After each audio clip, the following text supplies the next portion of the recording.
Баршаңызға қайырлы күн. Сіздермен Жанерке. Бүгін небәрі үйдегі қолжетімді заттардан өте қатпарлы самсаның рецептімен бөлісетін боламын. Видеоны соңына дейін қарап, менің YouTube парақшама тіркелуді ұмытпаңыздар.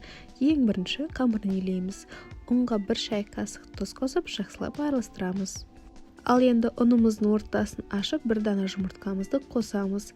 Кейін суымызды қосатын боламыз. Су міндетті түрде жылы болуы қажет. Судың барлығын бірден қоспаңыздар.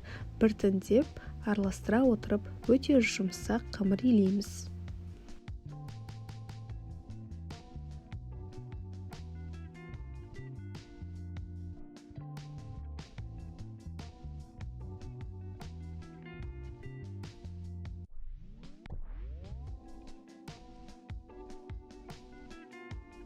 Қамырымыз иленіп болды. Енді бөлме температурасына жарты сағатқа демалдырып қоямыз. Қамырымыз ұн себе отырып, жұқалап жайып шығамыз.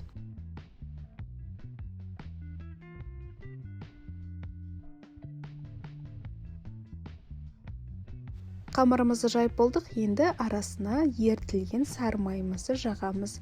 Мен тоң маймен маргаринді араластырып, шығып жатырмын. Ал өздеріңізге қалған майды қолдансаңыздар болады. Тек маргаринді ертіп, немесе тоң майдың тек өзін ғана қолдансаңыздар болады.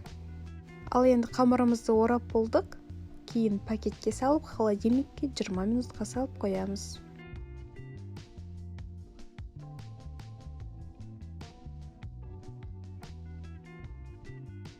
Міне көріп тұрғандарыңыздай қамырымыз өте қатпарлы болып тұр. Енді самсамызды бүге берсек болады. Салмасына қарай өзіңіздің қалауыңыз бойынша.